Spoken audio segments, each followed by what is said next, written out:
आजादी के बाद तत्कालीन भारत की 562 छोटी बड़ी देशी रियासतों का देश की अखंडता के लिए तिरंगे के तले लाना एक बेहद चुनौतीपूर्ण कार्य था।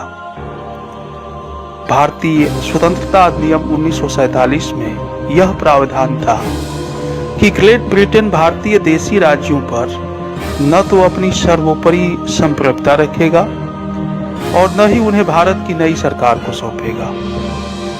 इसे देखते हुए ये देशी रियासतें अपनी इच्छा अनुसार या तो भारत या पाकिस्तान में विलय कर सकती थी या स्वतंत्र अस्तित्व रख सकती थी।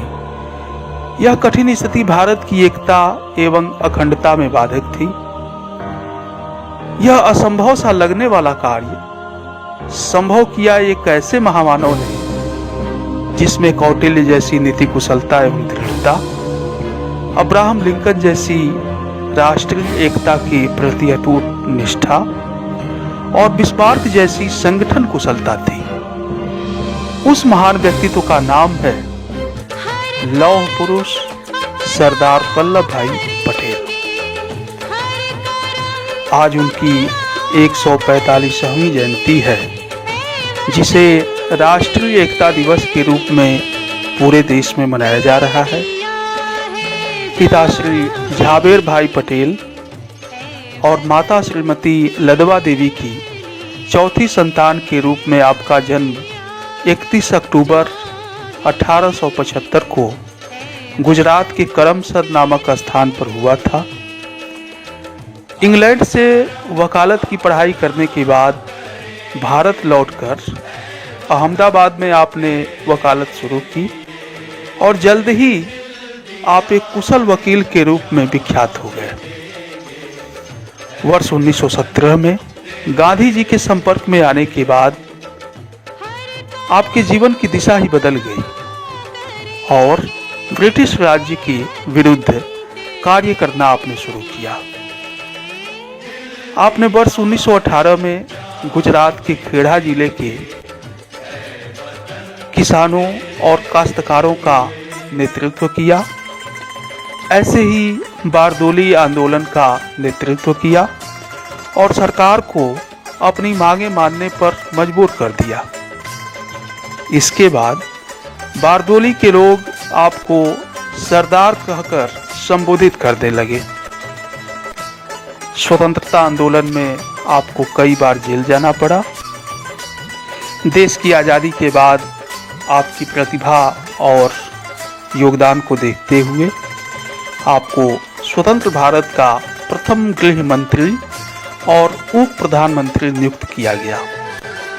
भारत के एकीकरण में आपकी महत्वपूर्ण भूमिका से प्रभावित होकर गांधी जी ने आपको लौह पुरुष की उपाधि दी। वर्ष 1991 में आपको देश के सर्वोच्च सम्मान भारत रत्न से नवाजा गया। 31 अक्टूबर 2014 को माननीय प्रधानमंत्री श्री नरेंद्र मोदी जी ने आपके जन्म दिवस पर रन फॉर यूनिटी के नाम से एक मैराथन का आयोजन करवाया, जिसमें लाखों लोगों ने प्रतिभाग कर आपको याद किया। आपके सम्मान में गुजरात के नर्मदा जिले में आपकी 182 मीटर लंबी मूर्ति का निर्माण किया गया है। यह दुनिया की सबसे ऊंची प्रतिमा है। इसे नाम दिया गया है स्टैच्यू ऑफ यूनिटी। इसे दुनिया के 8वें अजूबे में शामिल किया गया है। 31 अक्टूबर सन 2013 को इसका शिलान्यास गुजरात राज्य के तत्कालीन मुख्यमंत्री श्री नरेंद्र मोदी जी के द्वारा किया गया और 31 अक्टूबर 2018 को माननीय प्रधानमंत्री जी श्री नरेंद्र मोदी जी के द्वारा इसका अनावरण किया गया। आपके प्रेरक कथन अविश्वास भय का कारण है। जीवन में सब कुछ एक दिन में नहीं हो जाता है। कर्तव्यनिष्ठ व्यक्ति सदैव आशावान रहता है। कठिन समय में कायर बहाना ढूंढते हैं और बहादुर व्यक्ति रास्ता खोजते हैं। आपको अपना अपमान सहने की कला आनी चाहिए। मान सम्मान किसी के देने से नहीं मिलते, अपनी योग्यता अनुसार मिलते हैं। बोलने में मर्यादा मत छोड़ना, गालियां देना तो कायरों का काम है। इस मिट्टी में कुछ अनूठा है जो कई बाधाओं के बावजूद हमेशा महान आत्माओं का निवास रहा है। शक्ति के अभाव में विश्वास व्यर्थ है। विश्वास और शक्ति दोनों किसी महान कार्य को करने के लिए आवश्यक है।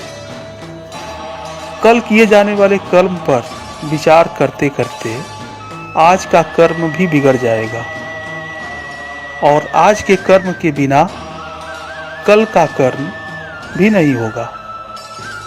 अतः आज का कर्म कर लिया जाए तो कल का कर्म स्वतः हो जाएगा।